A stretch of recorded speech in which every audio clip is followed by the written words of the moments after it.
ठीक है। पिछले हफ्ते हम लोगों ने इस विषय पे हमने देखा था, जो आप स्क्रीन पे देख रहे हैं, कि हमें किस प्रकार के लोग होना चाहिए। What kind of people should we be. दूसरे पत्रस का तीसरे अध्याय में हम खासकर विशेषकर हमने 11 पद को हमने देखा था। 11 पद को हम देखकर हम वहां से हमने ये सीखा कि हमें किस प्रकार के लोग होना चाहिए। ठीक है, खासकर दो बातों में मैंने आपको समझाने की कोशिश की, और वचन भी हमको यही कहता है पद 11 में कि इन दो बातों में हमें किस प्रकार के मनुष्य होना चाहिए। याद है आपको वो दो बातें? कौन सी बातें? एग्जैक्टली, पवित्र चाल चलन और भक्ति। राइट, पवित्र चाल चलन और भक्ति, ये दो विषयों में हमने देखा था कि पत्रस पवित्र आत्मा की प्रेरणा में हमको किस रीति से 11 पद में कहता है कि आपको अपने पवित्र चाल चलन और भक्ति में कैसे मनुष्य होना चाहिए, किस प्रकार के लोग होना चाहिए। ठीक है, तो आज हम 12 पद को देखने वाले हैं। हम 12 पद में हम देखने वाले हैं कि मसीह के पुनः आगमन की आशा में जीना। ठीक है, living in anticipation of Christ return. तो आज का ये टॉपिक रहेगा, और इस टॉपिक के विषय में हम लोग 12 और 13 पद में हम देखने वाले हैं कि वचन हमको क्या सिखाता है। चलिए हम लोग पदों को हम पढ़ लेते हैं। दूसरा पत्रस तीसरा अध्याय 10 से 13 तक। परंतु प्रभु का दिन चोर के समान आ जाएगा। उस दिन आकाश बड़े शोर के साथ जाता रहेगा, और तत्व बहुत ही तप्त होकर पिघल जाएंगे, और पृथ्वी और उसके कामों का न्याय होगा। 11 पद ध्यान से सुनिए। पिछले हफ्ते 11 पद को हमने देखा था। तो जबकि यह सब वस्तुएं इस रीति से पिघलने वाली है, तो तुम्हें पवित्र चाल चलन और भक्ति में कैसे मनुष्य होना चाहिए। और फिर 12 पद कहता है कि और परमेश्वर के उस दिन की प्रतीक्षा किस रीति से करनी चाहिए, और उसके जल्द आने के लिए कैसा यत्न करना चाहिए, जिसके कारण आकाश आग से पिघल जाएंगे और आकाश के गण बहुत ही तप्त होकर गल जाएंगे। 13 पद, पर उसकी प्रतिज्ञा के अनुसार हम एक नए आकाश और नई पृथ्वी की आस देखते हैं, जिनमें धार्मिकता वास करेगी। आमीन। तो पिछले हफ्ते मैंने आपको 11 पद से मैंने आपको बताया था, ठीक है, कि हमें कैसे मनुष्य होना चाहिए।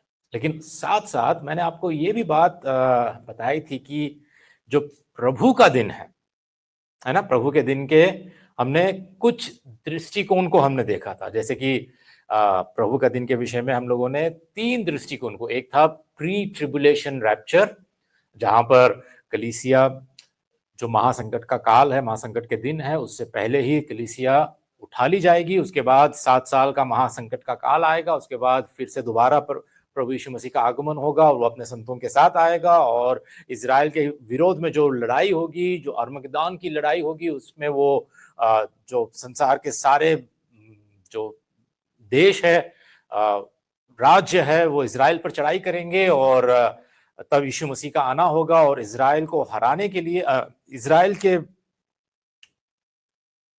प्रति, इजराइल का सपोर्ट करने, इजराइल का समर्थन करते हुए प्रभु यीशु मसीह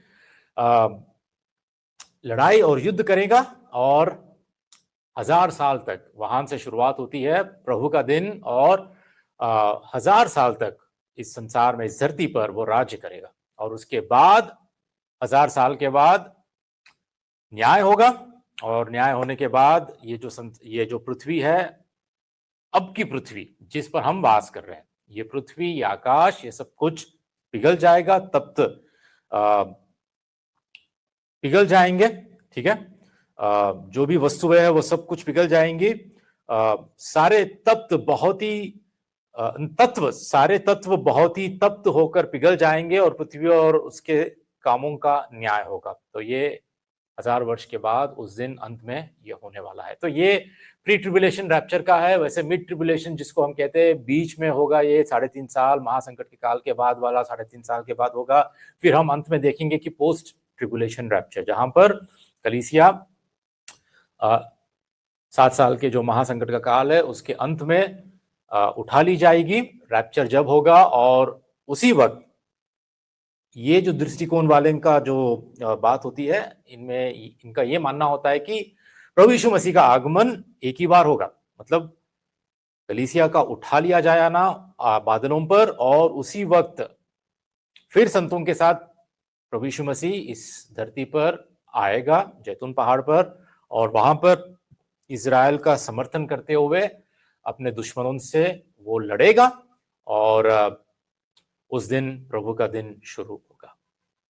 ठीक है, तो ये तीन दृष्टिकोण को मैंने आपको पिछली बार मैंने बताया था, लेकिन मैंने ये भी कहा कि आपका दृष्टिकोण चाहे पहला, दूसरा या तीसरा, चाहे कुछ भी रहे, ये सबसे बड़ी बात नहीं है। मुख्य बात यह है कि आज के दिन क्या हम प्रभु यीशु मसीह के आने के लिए तैयार हैं? क्या हम सच्चे विश्वासी हैं? क्या हम सच में जब प्रभु यीशु मसीह आएगा तो क्या हमें विश्वास योग्य पाएगा? जब प्रभु यीशु मसीह आएगा तो क्या हमें पवित्र चाल चलन और भक्ति का जीवन जीते हुए पाएगा? सबसे बड़ी बात यह है। क्या क्या क्या हम उस बुद्धिमान कुंवारियों की तरह, क्या हम तैयार हैं? चाहे प्रभु यीशु मसीह का आगमन आज भी हो, इसी वक्त भी क्यों ना हो, क्या हम तैयार हैं? सबसे मुख्य बात यही है, क्या आज हम तैयार हैं? ठीक है, तो आज फिर हम देखेंगे कि 11 और 12 पदों में, क्योंकि यहां पर 11 और 12 पदों में हम देखते हैं कि पतरस चुनौती दे रहा है और एक चेतावनी भी दे रहा है। चुनौती भी है, चेतावनी भी है सारे विश्वासियों के लिए। ठीक है, तो तीन बातों को हमने देखा है 11 और 12 पद में, जिसके विषय में पहली बात हमने ऑलरेडी देख चुकी है। तो 11 पद ऐसा कहता है, तो जबकि ये सब वस्तुएं इस रीति से पिघलने वाली है, तो तुम्हें पवित्र चाल चलन और भक्ति में कैसे मनुष्य होना चाहिए, और परमेश्वर के उस दिन की प्रतीक्षा किस रीति से करनी चाहिए, और उसके जल्द आने के लिए कैसा यत्न करना चाहिए, जिसके कारण आकाश आग से पिघल जाएंगे और आकाश के गण बहुत ही तप्त होकर गल जाएंगे। देखिए, इन दो पदों में मैंने पिछली बार आपको बताया था कि तीन बातें हैं, और पहली बात को हमने पिछले हफ्ते देखा था। पहली बात क्या है? पवित्र चाल चलन और भक्ति में कैसे मनुष्य होना चाहिए। आज के दिन हम दूसरी बात को देखेंगे। दूसरी बात जो 12 पद से शुरू होती है, दूसरी बात यह है कि जब ये सब वस्तुएं इस रीति से पिघलने वाली है, तो तुम्हें परमेश्वर के उस दिन की प्रतीक्षा किस रीति से करनी चाहिए। चलिए सब लोग मिलकर बोलेंगे दूसरे बात को। ठीक है, परमेश्वर के उस दिन की प्रतीक्षा किस रीति से करनी चाहिए। ठीक है, तो ये दूसरी बात हम आज देखने वाले हैं। देखिए, जब सब कुछ खत्म होने वाला है, हम जानते हैं कि प्रभु यीशु मसीह का आगमन जल्द होने वाला है। पृथ्वी के वस्तुएं, पृथ्वी के सारे तत्व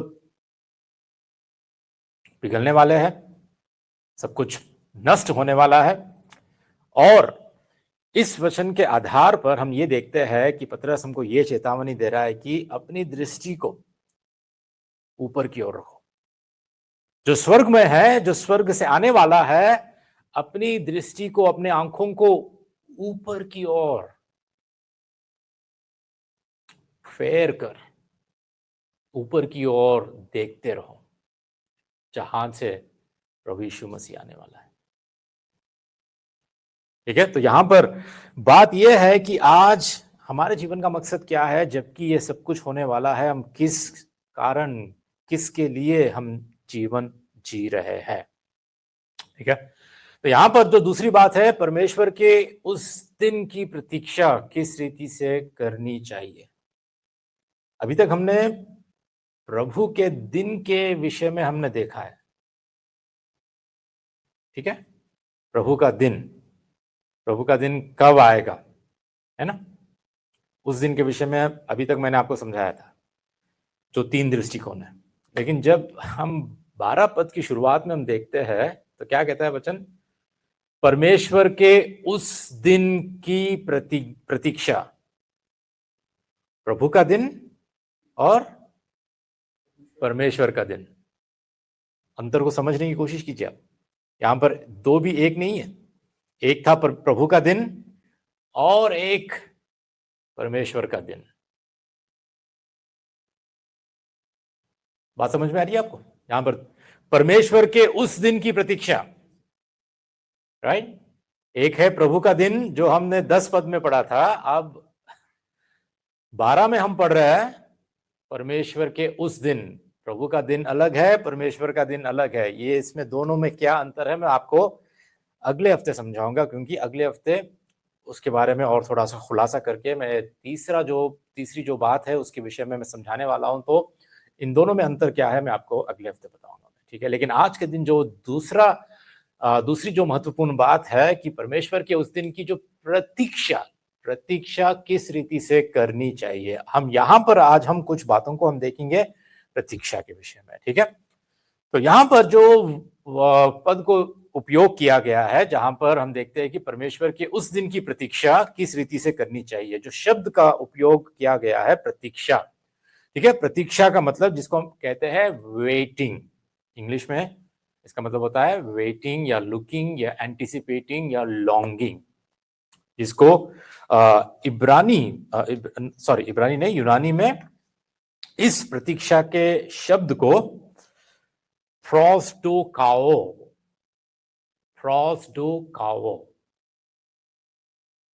इसका मतलब होता है किसी चीज की ओर अपने मन की दिशा को दर्शाता है। ये शब्द है ना, किसी चीज की ओर अपने मन की दिशा, मतलब तुम्हारा मन यदि किसी चीज पर है तो वो तुम्हारा मन किस दिशा में केंद्रीकृत है। हमारा मेंटल अटेंशन या मेंटल डायरेक्शन, ठीक है, हमारी दिशा किस ओर लगी हुई है। ये शब्द है ना, ये फ्रॉस्टोकाओ, किसी चीज की ओर हमारे मन की दिशा को दर्शाता है। सोचो कि एक वस्तु की ओर तुम्हारा मन लगा हुआ है, तो उसको दर्शाता है कि हमारा मन उस दिशा में लगा हुआ है। सोचो कि इंडिया में तुम्हारा मन लगा हुआ है अभी, तो उस दिशा को दर्शा रहा है तुम्हारा मन। ये शब्द का जो अर्थ है, जो हम यहां पर हम देख पाते हैं, ठीक है। लेकिन जो प्रतीक्षा की जो बात होती है ना, यहां पर जो प्रतीक्षा की बात हो रही है, बाइबल के अनुसार प्रतीक्षा का मतलब आप सिर्फ बैठे रहो और फिर इंतजार करते रहो। आप जहां पर हो वहां बैठे रहो और कुछ ना करो, सिर्फ इंतजार करते रहो। प्रतीक्षा का मतलब ये नहीं है बाइबल के अनुसार, ठीक है। उद्धार पा लिया, प्रभु ने मुझे मेरा उद्धार कर दिया, मैं विश्वास कर लिया प्रभु में, मैं आ गया हूं, मैं मसीह में अपने आप को मसीह बोल रहा हूं और अब मैं प्रतीक्षा कर रहा हूं। तो बाइबल के अनुसार, बाइबल की शिक्षा के अनुसार प्रतीक्षा का मतलब ये नहीं है अब जहां पर हो वैसे आप बैठे रहो। अब हम वेट करते हैं ना, हम इंतजार करते हैं, जैसा कि हम बस का इंतजार करते हैं, हम सिर्फ बैठे रहते हैं, हम कुछ भी करते नहीं, है ना। ट्रेन का इंतजार करते हैं, या किसी ने आपको टाइम दिया कि मैं 2 बजे आने वाला हूं और फिर आप इंतजार कर रहे हैं, 2:30 बज गए, 3 बज गए, 3:30 हो गए, 4 बज गए, लेकिन वो व्यक्ति आता ही नहीं। हम इंतजार कर रहे हैं, हम कुछ नहीं करते, हम सिर्फ बैठे रहते हैं और इंतजार करते, प्रतीक्षा करते रहते हैं। वैसे जब हम समय देते हैं अपने पास इंडिया में, या खासकर हमारे लोग किसी को समय देते हैं मिलने का, तो हम कभी भी समय से नहीं आते। हमको इंतजार करवाते हैं लोग, या हम इंतजार लोगों को करवाते हैं, या हम लोगों का इंतजार करते हैं, ठीक है। बाइबल के अनुसार प्रतीक्षा का मतलब ये नहीं है कि आप सिर्फ बैठे रहना है और आपको कुछ करना नहीं है। देखिए, आप जिस चीज का इंतजार करते हैं आप उसी के अनुसार भी जीवन जीते हैं। आपका मन जिस दिशा में लगा हुआ है वैसा ही आपका जीवन भी रहेगा। उदाहरण के लिए अगर आपको मैं कहता हूं कि सोचिए कि आप कोई टेस्ट लेने वाले हैं, कोई एग्जाम लेने वाले हैं, आपने एप्लीकेशन डाल दिया, आपको टेस्ट आपको लेना है, आपको पक्का पता है कि ये टेस्ट मुझे लेना ही है, ये एग्जाम में मुझे बैठना ही है, तो आप क्या करोगे? आप ऐसे प्रतीक्षा करोगे? एप्लीकेशन डालने के बाद आप ऐसे ही प्रतीक्षा करोगे कि मुझे ऐसे ही बैठना है, अब बस इंतजार करते रहो, समय निकलता जाएगा, समय निकलता जाएगा, आप वेट कर रहे हो, इंतजार कर रहे हो, प्रतीक्षा कर रहे हो, लेकिन कुछ नहीं कर रहे हो। क्या हम ऐसा करते हैं? नहीं। हमको पता है कि हमारा एग्जाम होने वाला है, हमको टेस्ट लेने, हमारा टेस्ट होगा, तो हम क्या करेंगे? हम उसकी तैयारी करेंगे, हम मेहनत करेंगे, हम तैयारी करेंगे, हम अपने आप को हम तैयार रखेंगे। इसीलिए प्रतीक्षा का मतलब होता है आगे की ओर देखना, अपेक्षा करना, तलाश करना और लालसा करना। और जब हम प्रभु यीशु मसीह के पुनः आगमन की बात कर रहे हैं तो यहां पर हम देख पाते हैं कि ये बातें कि हम आगे की ओर देख रहे हैं, हम प्रभु की ओर देख रहे हैं, हम आसमान की ओर देख रहे हैं, हम ऊपर की ओर देख रहे हैं, हम हमारे दृष्टि को हम वहां पर लगाए हुए, हम स्वर्ग के राज्य की ओर हम देख रहे हैं जहां से प्रभु यीशु मसीह आने वाला है। और हम अपेक्षा कर रहे हैं, वी आर एक्सपेक्टिंग, हम उसकी अपेक्षा कर रहे हैं कि वो आएगा, हाँ जरूर आएगा। उतना ही नहीं, हम खोज रहे हैं परमेश्वर के राज्य की, हम खोज में हैं, खुद परमेश्वर की खोज में हम हैं, परमेश्वर की इच्छा की हम खोज में हैं हमारे जीवन में। और साथ ही साथ हम लालसा करते हैं, हमारे हृदय में एक प्रकार की लालसा होती है, हम लालायित होते हैं कि प्रभु जी तू कब आएगा, प्रभु जी तू कब आने वाला है, मैं कब तुझे देख पाऊंगा, कब मैं बादलों पर उठा लिया जाऊंगा, कब मैं तेरे राज्य में प्रवेश करूंगा। ऐसी लालसा हमारे मन में होती है और इसीलिए हम तैयारी करते हैं, अपने आप की हम तैयारी करते हैं। प्रतीक्षा का मतलब ऐसा नहीं है कि सिर्फ बैठे रहो, कुछ ना करो, ठीक है। तो यहां पर जो मुख्य बात यह है कि हम जानते हैं, आप और मैं ये कह सकते हैं कि मैं अनंत महिमा की ओर जा रहा हूं। मैं एक दिन उस अनंत महिमा को मैं पाने वाला हूं। मैं अनंत महिमा की ओर मैं अब इस पृथ्वी के जीवन में मैं बढ़ रहा हूं। परमेश्वर के अनंत राज्य का मैं नागरिक हूं और एक दिन मैं अनंत जीवन में, अनंत राज्य में मैं प्रवेश करने वाला हूं। और क्योंकि मैं प्रभु के दिन से छुड़ाकर परमेश्वर के अनंत दिन में प्रवेश करने जा रहा हूं, मुझे इसकी अपेक्षा में जीना चाहिए। मुझे आने वाले समय के जो घटनाएं घटने वाली है, आने वाले समय में जो बीतने वाला है, आने वाले समय में जो भी होने वाला है, उसकी अपेक्षा में मुझे जीवन, अब का जीवन मुझे जीना है। जो प्रतीक्षा करेगा ना, उसका जीवन ऐसे ही बैठे रहकर कुछ भी ना करे, क्रिया रहित नहीं रहेगा, उसका जीवन क्रियाशील रहेगा। उसके जीवन में वो अपने आप को वो तैयार करेगा। और जब वचन कहता है प्रतीक्षा करने का मतलब, वचन के अनुसार केवल ऐसा नहीं है कि हम कुछ ना करें, परंतु प्रतीक्षा करने का मतलब वचन के अनुसार होता है कि सतर्कता के साथ हम प्रतीक्षा करें, सतर्क रहते हुए हम प्रतीक्षा करें, हम परमेश्वर का भय मानते हुए भय के साथ हम प्रतीक्षा करें, और उतना ही नहीं, उम्मीद के साथ, आशा के साथ हम प्रतीक्षा करें। क्योंकि अगर आशा नहीं है हमारे अंदर कोई उम्मीद नहीं है कि हम स्वर्ग के राज्य में रहेंगे, प्रभु यीशु मसीह के साथ रहेंगे, हमारा प्रभु, हमारा मसीह, हमारा उद्धार करता, हमारा दुल्हा हमारे लिए आने वाला है, ऐसी कोई हमारे अंदर आशा भी नहीं है, तो हमारा उद्धार पाके क्या फायदा? बोलो। हमारा अनंत जीवन के लिए हमारी कोई आशा ही नहीं है, तो हम उद्धार पाके भी क्या फायदा? मतलब उद्धार केवल अगर इस संसार के लिए ही है, संसार के लिए ही सीमित है उद्धार।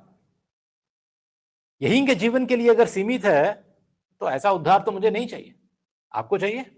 किसी को नहीं चाहिए। मुझे ऐसा उद्धार चाहिए जो हमेशा हमेशा का है, वो अनंत जीवन का है, अनंत काल के लिए है।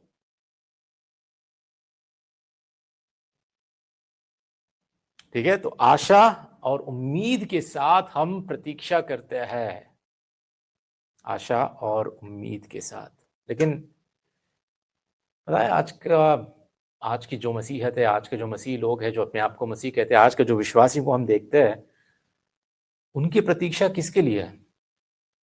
ये प्रश्न हम अपने आप से भी पूछ सकते हैं कि आज मेरी प्रतीक्षा किसके लिए है? मैं किसके लिए इंतजार कर रहा हूं?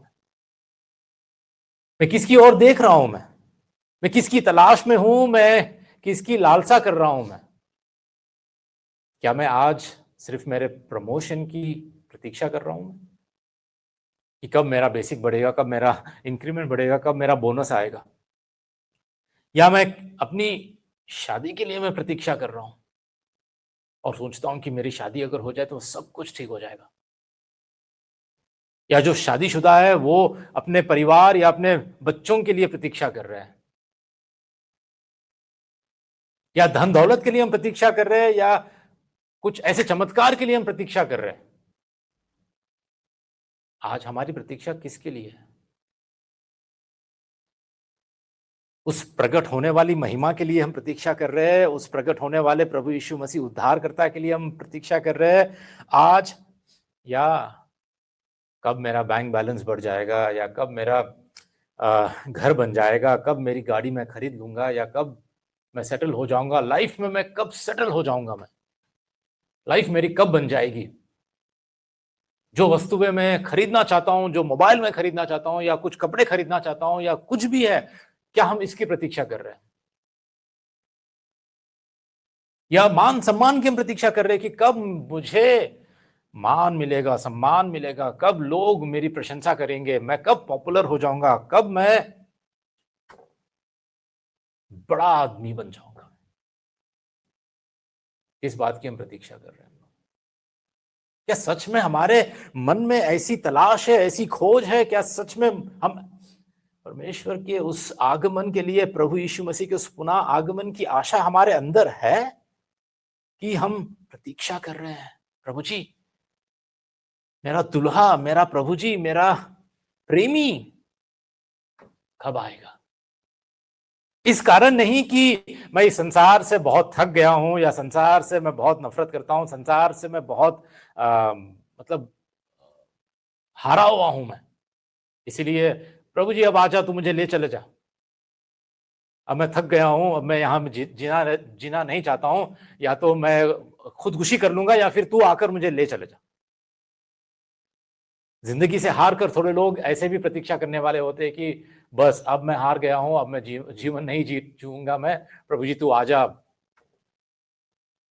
नहीं नहीं, ऐसी बात नहीं। हम जीवन जो यहां जी रहे हैं, चाहे वो कठिनाई में हो, क्लेश में हो, दुखों में हो, अपने काम काज में ही कितनी भी दिक्कतें क्यों ना आए, अपनी सेविकाई में भी, मिनिस्ट्री में भी हमें कितनी भी दिक्कतें क्यों ना आए,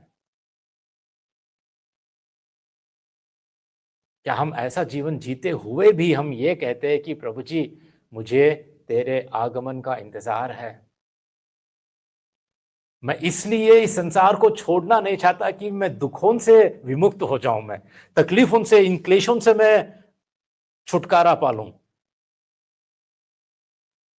नहीं, मैं इस संसार से इसलिए विमुक्त होना चाहता हूं, चाहे मेरे पास दुख हो, सुख हो, धन हो या धन रहित हो, मैं इसलिए इस संसार से जाना चाहता हूं क्योंकि मैं तुझे देखना चाहता हूं, मैं तेरे साथ रहना चाहता हूं, तेरे राज्य में मैं जीना चाहता हूं, क्योंकि मुझे तेरे साथ, तेरी उस उपस्थिति में हमेशा हमेशा के लिए तेरे साथ रहने में मेरा मन लालायित होता है। क्या इस रीति से हमारा मन, हमारे मन की दिशा, क्या इस रीति से हम उसकी ओर हमारा मन होता है या नहीं? प्रश्न ये है, ठीक है।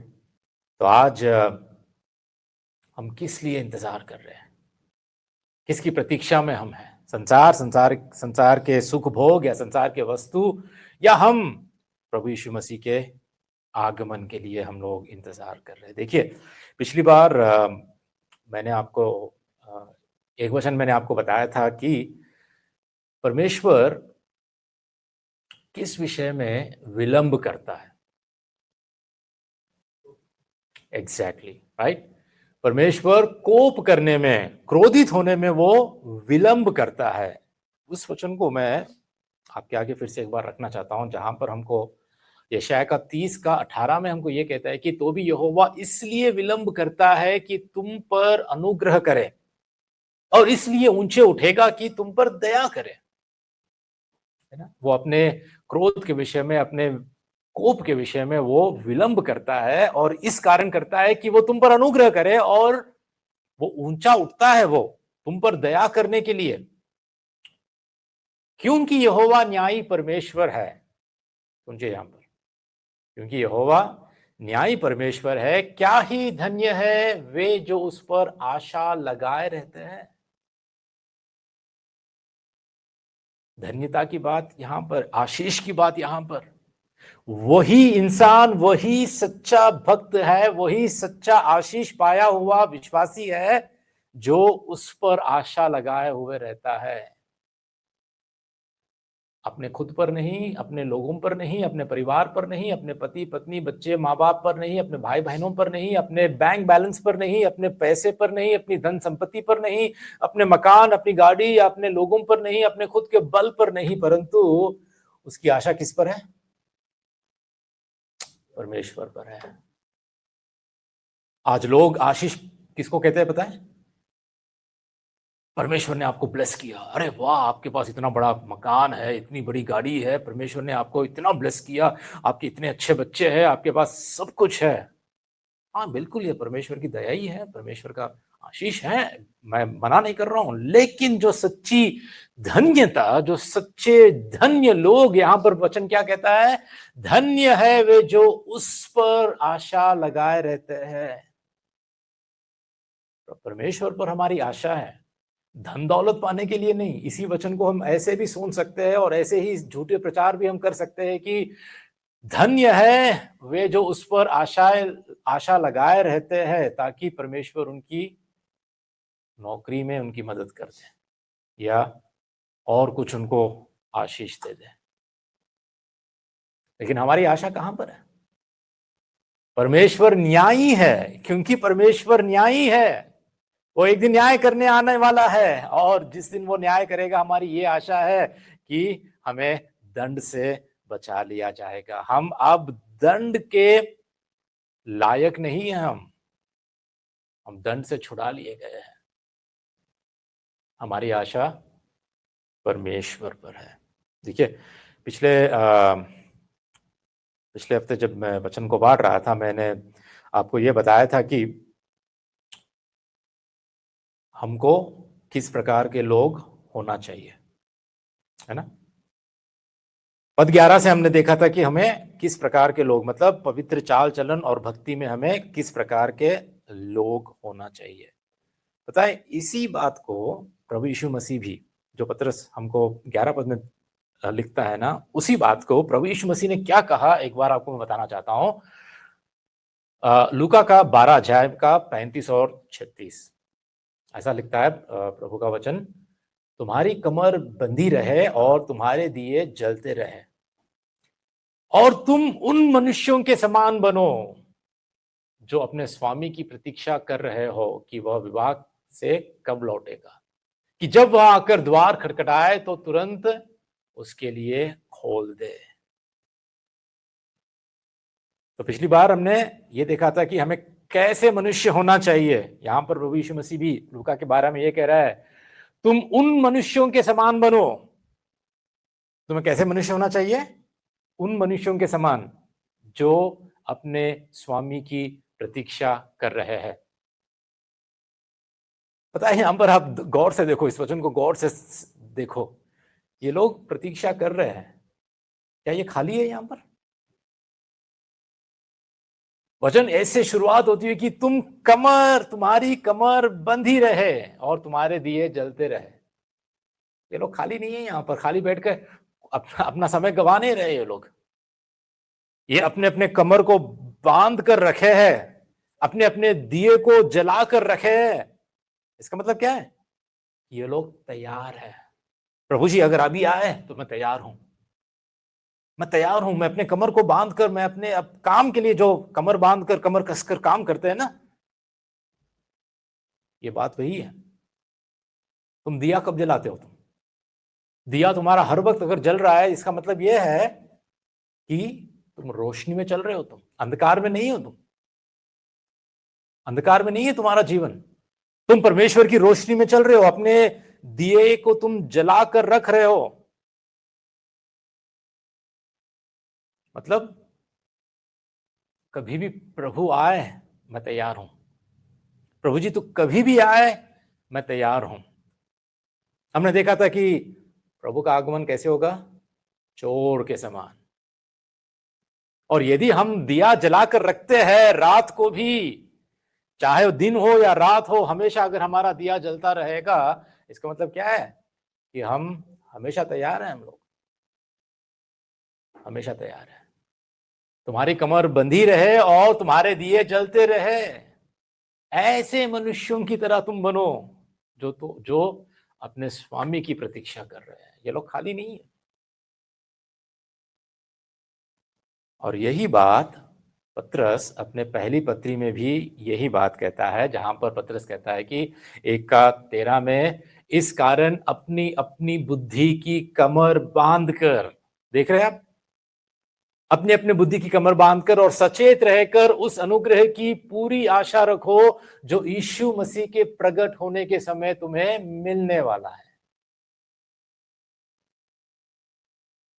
वहां पर प्रभु यीशु मसीह ने यही कहा, तुम्हारी कमर बांधी रहे, तुम्हारे दिए जलते रहे, तुम प्रतीक्षा ऐसे मनुष्यों की तरह बनो जो अपने स्वामी की प्रतीक्षा कर रहे हैं। पतरस यहां पे कहता है कि इस कारण अपनी अपनी बुद्धि की कमर बांधो, बांधकर सचेत रहकर उस अनुग्रह की पूरी आशा रखो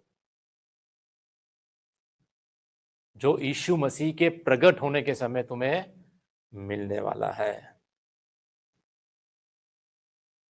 ठीक है, तो यहां पर यही बात है। देखिए, ये यहां पर आशा की बात हो रही है ना, अनुग्रह की पूरी आशा रखो। ये आशा जो शब्द है, जिसको हम होप कहते हैं, इंग्लिश में होप कहते हैं, आशा। अगर आपसे मैं एक प्रश्न पूछता हूं, आशा किस पर होती है? देखी हुई वस्तुओं पर या अनदेखी वस्तुओं पर?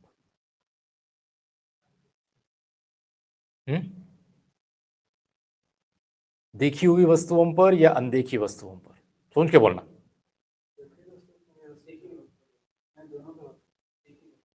दोनों पे होती है, देखी हुई वस्तु पर और अनदेखी वस्तुओं पर। आशा की बात कर रहा हूं, इस शब्द को समझने की कोशिश कीजिए। आशा, ठीक है, आशा का मतलब लालच नहीं। ठीक है, आशा का मतलब इच्छा नहीं। ठीक है, नहीं। आशा का मतलब भी विश्वास नहीं। ठीक है, आशा का मतलब तुम किसी वस्तु को पाने की इच्छा रखते हो, किसी वस्तु को हासिल करने की उम्मीद रखते हो, उमंग रखते हो। ठीक है, उम्मीद कह सकते हैं या उमंग कह सकते हैं। ठीक है, कहते हैं ना कि काश अगर ऐसा मेरे जीवन में होता, काश आज मेरे पास एक गाड़ी होती, काश आज मेरे पास पैसा होता, काश आज मेरे पास iPhone 16 Pro Max होता। काश, काश की जो बात होती है ना, ये काश बाइबल के हिसाब से आशा का वो भी डेफिनेशन नहीं है। ठीक है, यहां पर जो आशा की बात होती है, वचन हमको साफ साफ ये सिखाता है। देखिए, मैं वचन के आधारित पर आपको समझाता हूं, जहां पर पौलुस रोमियो की किताब में ये कहता है, रोमियो का 8:24 से 25 में ये कहता है कि आशा के द्वारा तो तुम्हारा उद्धार हुआ है, परंतु जिस वस्तु की आशा की जाती है जब वह देखने में आए तो फिर आशा कहां रही। जो वस्तु तुम देख रहे हो, मोबाइल को देख रहे हो, गाड़ी को देख रहे हो, उसके बारे में आशा करने की क्या बात रही। कोई आशा करता है क्या? वो कहता है कि मैं आशा करता हूं मेरे पास अगर ये होगा तो अच्छा रहेगा, जबकि वो तुम्हारे पास ऑलरेडी है जिसको तुम देख रहे हो। वचन कहता है कि क्योंकि जिस वस्तु को कोई देख रहा है उसकी आशा क्या करेगा,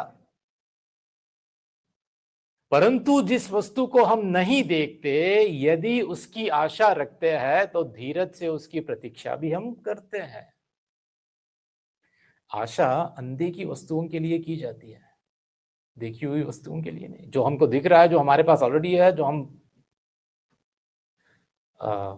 देख पा रहे हैं, उसके लिए हम आशा नहीं रखते हैं। आशा अनदेखी वस्तुओं के लिए। लेकिन यहां पर जब हम कहते हैं कि आशा के द्वारा तो तुम्हारा उद्धार हुआ है, मतलब इफिसियों की पत्री का 2 अध्याय 8वां पद क्या कहता है? अनुग्रह ही से ही विश्वास के द्वारा तुम्हारा उद्धार हुआ है। राइट, विश्वास के द्वारा उद्धार हुआ है। ध्यान रखिए, विश्वास के द्वारा हमारा उद्धार हुआ है। लेकिन यहां पर वचन ये भी कहता है कि आशा के द्वारा तुम्हारा उद्धार हुआ है। यदि हम गलातियों की पत्री में हम देखते हैं 5:5, अगर यहां पर वचन नहीं है लेकिन आप पढ़ सकते हैं, वहां पर हमको ये देखने में मिलता है कि पहले हमारे अंदर विश्वास उत्पन्न होता है, विश्वास से ही हम उद्धार पाते हैं, और विश्वास के कारण अब हमारे अंदर एक नई आशा या उमंग, एक उम्मीद जागती है कि मैं एक दिन प्रभु यीशु मसीह के आगमन या उसके राज्य में मैं प्रवेश करूंगा, मैं उसकी महिमा को मुझे दी जाएगी, मैं महिमावंत होने वाला हूं एक दिन। ये हमारे अंदर आशा उत्पन्न होती है। मतलब पहले विश्वास आता है, विश्वास के बाद, विश्वास के साथ हमारे अंदर एक नई आशा उत्पन्न होती है, एक जीवित आशा हमारे अंदर उत्पन्न होती है। और इसीलिए पौलुस यहां पर कहता है, विश्वास के साथ साथ इफिसियों में कहता है विश्वास से तुम्हारा उद्धार हुआ है, और फिर यहां पे कहता है वो विश्वास के द्वारा जो आशा तुम्हारे अंदर उत्पन्न हुई है ना, उस आशा के द्वारा तुम्हारा उद्धार हुआ है। और ये आशा ऐसी आशा है अनदेखी वस्तुओं के लिए।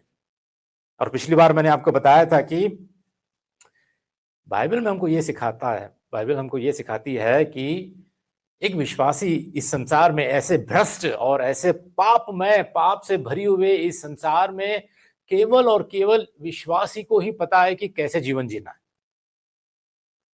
और वो ही वचन हमने पिछली बार हमने देखा 2 कुरिन्थियों का 4:18, हम देखी हुई वस्तुओं को नहीं परंतु अनदेखी वस्तुओं को देखते हैं। अगर तुम्हारे अंदर आशा है, तुम्हारे अंदर वो होप है, तो तुम देखी हुई वस्तुओं पर आशा नहीं रखोगे। तुम संसार में जो भी दिखता है ना, जितना भी दिखता है, तुम्हारी आशा उस पर नहीं रहेगी, क्योंकि हम देखी हुई वस्तुओं पर नहीं परंतु अनदेखी वस्तुओं को हम देखते हैं। क्योंकि देखी हुई वस्तुएं अस्थायी है, टेम्पररी, थोड़े दिन के लिए, थोड़े समय के लिए, परंतु अनदेखी वस्तुएं अनंत है। एक सच्चे विश्वासी का जीवन ऐसा होता है। एक सच्चा विश्वासी क्या करता है? देखी हुई वस्तुएं जो दिख रही है उस पर मन नहीं लगाता है, उस पर उसकी आशा होती ही नहीं, क्योंकि हम जो देख रहे हैं उस पर आशा हो ही नहीं सकती है। जो अनदेखी वस्तुएं हैं, जो हमको नहीं दिखती है, जो अनंत वस्तुएं हैं, हम उस पर आशा लगाए रखते हैं। तो आज सवाल यही है कि हमारी आशा कहाँ है? देखिए, पिछले हफ्ते की जो प्रश्नोत्तरी थी, जो धर्मेंद्र भाई ने हमको पढ़कर सुनाया था, वो प्रश्न क्या था पता है? याद है आपको? वो प्रश्न था, सच्चे विश्वासी के क्या प्रमाण है? सच्चे विश्वासी के क्या प्रमाण है? क्या सबूत है कि तुम एक सच्चे विश्वासी हो? तो हमने ये सारी बातों को हमने देखा था, जिसमें हम देख पाते हैं कि यीशु मसीह का सच्चा विश्वासी वो शिष्य है जो मसीह का अनुकरण करने और उसके वचन में बने रहने में दृढ़ रहता है। और वह क्या करता है? वो मसीह के समान जीवन में प्रगतिशील परिवर्तन प्रदर्शित करने वाला एक नई सृष्टि होगा। वो यीशु मसीह को प्रभु के रूप में स्वीकार करेगा और उसके अधीन रहेगा, परमेश्वर और उसके वचन से प्रेम करेगा। ध्यान दीजिए, यहां पर वो क्या करेगा? परमेश्वर और उसके वचन से प्रेम करेगा, जिसके परिणाम स्वरूप आज्ञाकारिता होगी। इस बात को यहां पर मैं जोर इसलिए दे रहा हूं कि यदि आज के दिन हम परमेश्वर के वचन से हम प्रेम नहीं करते, परमेश्वर के वचन को नहीं पढ़ते, परमेश्वर के वचन के लिए हम लालायित नहीं होते, परमेश्वर के वचन के लिए हमारे अंदर कोई भूख नहीं है, प्यास नहीं है, इच्छा नहीं है, परमेश्वर का वचन हमारे लिए कई कई दिन हो गए, कई हफ्ते बीत गए, कई महीने बीत गए कि हम परमेश्वर के वचन को हमने पढ़ा भी नहीं। सिर्फ संडे आते हैं, जब भैया यहाँ पर सुनाते हैं तभी हमको, पास्टर जी जब सुनाते हैं तभी हम वचन को सुनते हैं, या व्हाट्सएप में कुछ मैसेज भेज देते हैं ना, तभी हम देखते हैं और पढ़ लेते हैं। यदि हमें परमेश्वर के वचन के प्रति हमारे अंदर प्रेम नहीं है, तो इसका मतलब ये है कि हमने कभी उद्धार पाया ही नहीं है। क्योंकि जिसका नया जन्म होता है, जब बच्चा पैदा होता है ना, अगर वो सच में पैदा हुआ है, सच में हेल्थी है, सच में स्वस्थ है, तो उसका सबसे बड़ा चिन्ह क्या है पता है? वो रोएगा, वो तड़पेगा। जब तक उसको दूध नहीं मिलेगा वो रोएगा, तड़पेगा। और जिस वक्त उसको दूध मिलेगा, उसका पेट भरेगा, तो वो शांत हो जाएगा। यदि हमने सच में नया जन्म पाया है, सच में हमने परमेश्वर की संतान हम बन चुके हैं, तो हम परमेश्वर के उस दूध के लिए, उस वचन के उस दूध के लिए हम रोएंगे, तड़पेंगे, हम इच्छा रखेंगे, हम प्रेम करेंगे। और इसलिए कह रहा हूं, अगर आज के दिन आपके बाइबल, आपके पास जो बाइबल है, बाइबल के ऊपर धूल जम रही है, बाइबल आपने खोला भी नहीं है, बाइबल पढ़ा भी नहीं है, नहीं पढ़ रहे हो हर दिन, तो प्लीज आपकी जो बाइबल है मुझे दे दीजिए। ठीक है, अगले हफ्ते जब आओगे मुझे दे दीजिए। मैं जिसको जरूरत है वो बाइबल कम से कम उसको मैं दे दूंगा।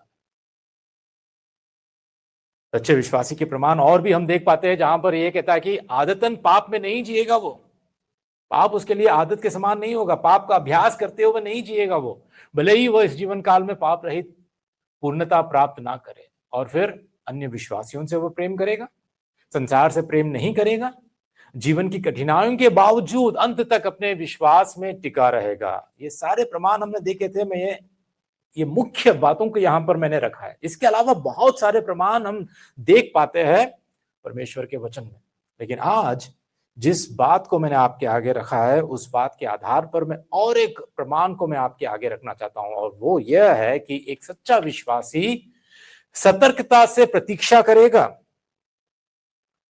मसीह के लौटने की वो लालसा करेगा, प्रतीक्षा करते समय कष्ट सहने में वो धैर्य रखेगा, उत्सुकता के साथ परमेश्वर के राज्य की स्थापना की आशा करेगा, अपने उद्धारकर्ता से मिलने के लिए स्वयं को वो तैयार रखेगा। ये सच्चे विश्वासी के और एक प्रमाण है। प्रभु यीशु मसीह के पुनः आगमन की जो आशा उसके अंदर होती है, उसके विषय में। ठीक है, मुझे पता नहीं आप लोगों में से कितने लोगों को ये कौन है पता है। मुझे नहीं लगता कि आप में से ज्यादा लोगों को पता है। इनका नाम है फैनी क्रॉस्बी। ठीक है, फैनी क्रॉस्बी। ये जो महिला है, बचपन से ही अंधी महिला थी। ये बचपन से ही इनको दिखता नहीं था, लेकिन ये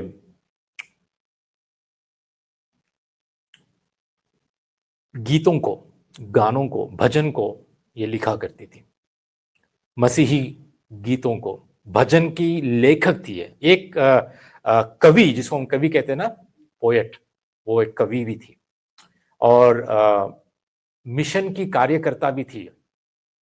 फैनी क्रॉस्बी बहुत ही प्रचलित, बहुत ही पॉपुलर मसीह जगत में, मसीही इतिहास में ऐसी स्त्री है जिसने, आपको अंदाजा भी नहीं होगा, आप अंदाजा नहीं लगा सकते कि इन्होंने कितने गीत लिखे होंगे अपने जीवन काल में।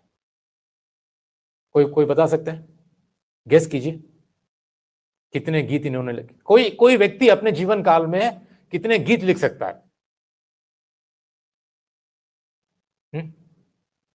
मसीह जगत में जितने भी गायकों को, गीत लिखने वालों को, लेखकों को, कवियों को आपने आज तक सुना है, जाना है, ठीक है, यूट्यूब पे जितने भी लोगों को आपने देखा है, जितने भी एल्बम्स लोगों ने रिलीज किया होगा, सोचिए कि अपने जीवन काल में, सारे जीवन काल में कितने गीत लिख सकते हैं लोग।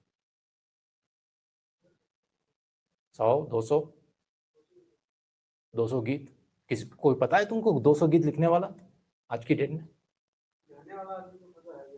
नहीं नहीं, मैं लेखक की बात कर रहा हूं।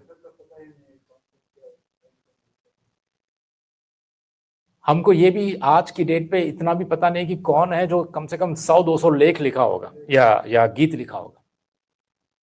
लेकिन पता है, फैनी क्रॉस्बी, अंधी महिला, बचपन से कभी नहीं देखी उसने, इन्होंने 8,000 गीतों को लिखा है मसीह के लिए। 8,000 मसीही गीत इतने प्रचलित है इंग्लिश के गाने। और इनका सबसे बड़ा, सबसे पॉपुलर सॉन्ग है blessed assurance Jesus is mine. शायद आपने कभी सुना नहीं, ये गीत हिंदी में भी है, blessed assurance Jesus is mine, oh what a glory, याद नहीं आ रहा मुझे, this is my story, this is my song, ये बहुत ही प्रचलित गीत है। और उस गीत में एक ऐसा श्लोक या ऐसा लेख ऐसा है जहां पर वो कहते हैं कि perfect submission, all is at rest, I in my saviour I am happy and blessed, watching and waiting, looking above, filled with his goodness, lost in his love. जिसको हिंदी में ऐसा कहते हैं कि पूर्ण समर्पण अब चैन और विश्राम ही है, मैं अपने उद्धारकर्ता में खुश और धन्य हूं, देख रहा हूं और प्रतीक्षा कर रहा हूं, ऊपर की ओर देख रहा हूं, उसकी भलाई से भरा हुआ, उसके प्यार में खोया हुआ। ये गीत आप जब देखोगे या गाओगे तो आपको पता चलेगा कि इस गीत की गहराई कितनी है। और इस गीत की गहराई में जब ये शब्द फैनी क्रॉस्बी ने लिखा है, तब मुझे भी एहसास हुआ कि ये जो वचन आज हम पढ़ रहे हैं, ठीक है, देख रहा हूं और प्रतीक्षा कर रहा हूं, ऊपर की ओर मैं देख रहा हूं।